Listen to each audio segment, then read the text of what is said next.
Assalamualaikum warahmatullahi wabarakatuh. Pemirsa Bangoswari TV, kembali lagi dengan saya Mila Hajirotima di Kabar Bangoswari.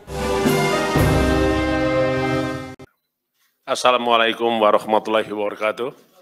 Pada sore hari ini kami ingin menyampaikan perkembangan penanganan perkara dugaan tindak pidana korupsi berupa penerimaan gratifikasi dan atau yang mewakilinya yang dilakukan oleh penyelenggara negara dalam rangka atau terkait dengan pemeriksaan perpajakan pada Direktorat Jenderal Pajak Kementerian Keuangan Republik Indonesia.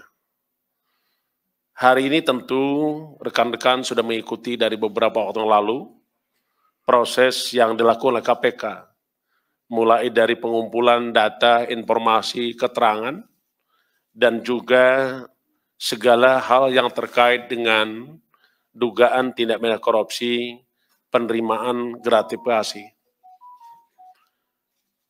Yang tentunya rekan-rekan bisa mengikuti kembali apa yang telah dilakukan KPK.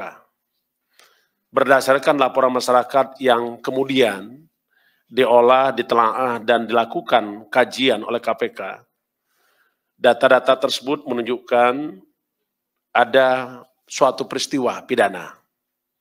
Dan peristiwa pidana tersebut adalah berupa peristiwa tindak pidana korupsi. Dari hasil penyelidikan, KPK menemukan adanya alat bukti yang cukup, yaitu telah terjadi suatu peristiwa pidana tindak pidana korupsi. Dan KPK terus bekerja keras untuk mengumpulkan bukti-bukti dalam rangka mengungkap terangnya peristiwa pidana tersebut. Dan pada akhirnya kita menemukan tersangka. Dan sore hari ini kami sampaikan dan umumkan tersangkanya sebagai berikut.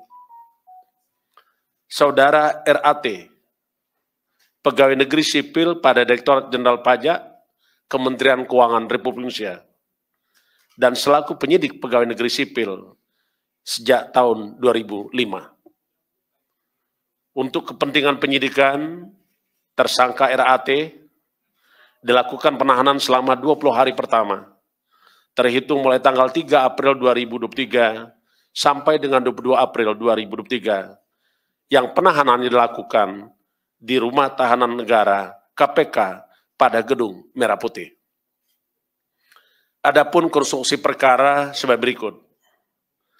RAT resmi diangkat sebagai penyidik pegawai negeri sipil PNS dari tahun 2005. Di antaranya memiliki kewenangan antara lain melakukan penelitian dan pemeriksaan atas temuan perpajakan dari wajib pajak yang tidak sesuai dengan ketentuan. Di tahun 2011, RAT diangkat dalam jabatan selaku Kepala Bidang Pemeriksaan, Penyidikan, dan Penagihan Pajak pada kantor wilayah Direktorat Jenderal Pajak Jawa Timur 1. Dengan jabatannya tersebut, diduga RAT menerima gratifikasi dari beberapa wajib pajak atas pengkondisian berbagai temuan pemeriksaan di bidang perpajakannya.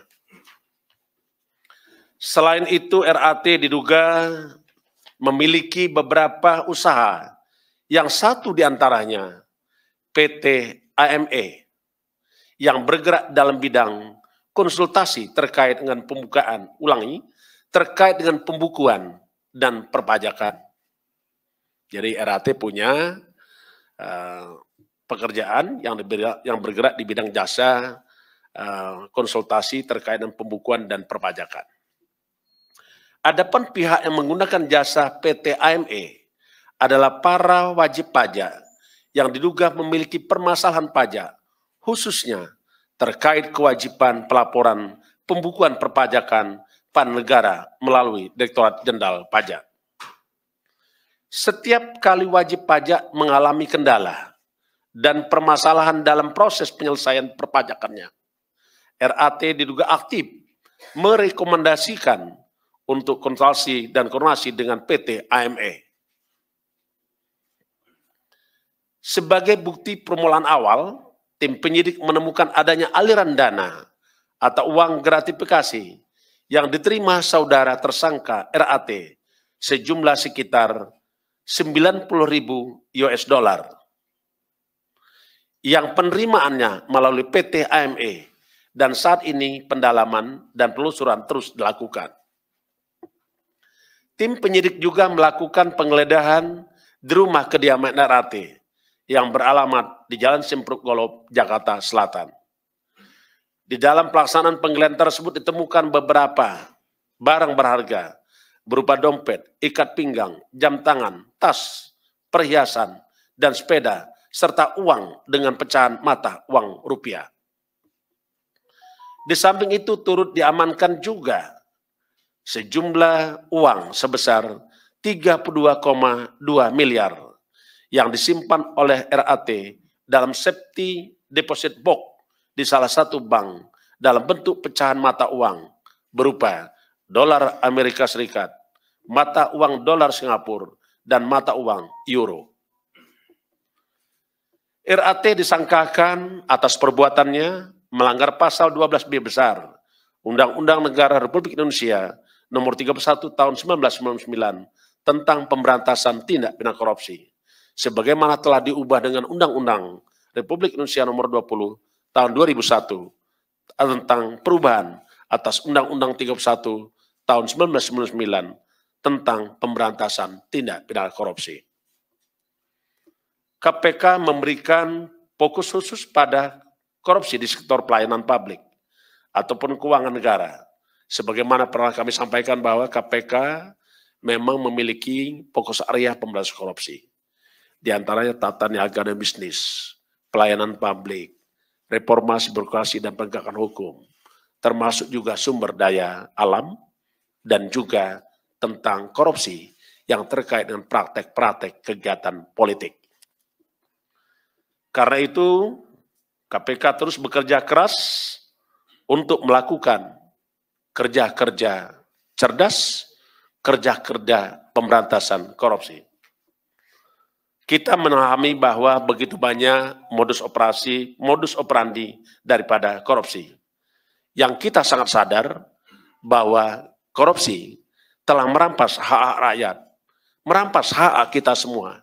Karena itu, mari kita bersama merapatkan barisan, menyatukan komitmen untuk melakukan pemberantasan korupsi sampai Indonesia bersih dan bebas dari praktik-praktik korupsi. Mari kita bersama untuk menyelamatkan negara kita dari kerugian-kerugian para pelaku kejahatan tindak pidana korupsi, para perampok-perampok uang milik rakyat, uang milik negara. Kalau korupsi kita bisa berantas, tentulah kita memimpikan terwujudnya 7 negara. KPK juga mengapresiasi kepada masyarakat. Pada kesempatan ini kami sampaikan ucapan terima kasih dan apresiasi kepada masyarakat yang telah memberikan dukungan, andil besar dalam rangka pemberantasan korupsi. Karena sesungguhnya KPK ada karena masyarakat ada. KPK bisa bekerja karena rekan-rekan semua. Melalui kesempatan ini kami mengucapkan terima kasih atas dukungan rekan-rekan media, jurnalis, dan wartawan sekalian, termasuk juga seluruh anak bangsa dimanapun berada. Terima kasih, saya akhiri. Wassalamualaikum warahmatullahi wabarakatuh. Om Santi, Santi, Santi, Om. Demikianlah kabar Bangun Sore kali ini. Kita akan kembali di kabar Bangun Sore berikutnya. Saya Mila Hajar Hotimah beserta seluruh kru kerabat kerja yang bertugas undur pamit. Billahi taufiq wal hidayah. Wassalamualaikum warahmatullahi wabarakatuh.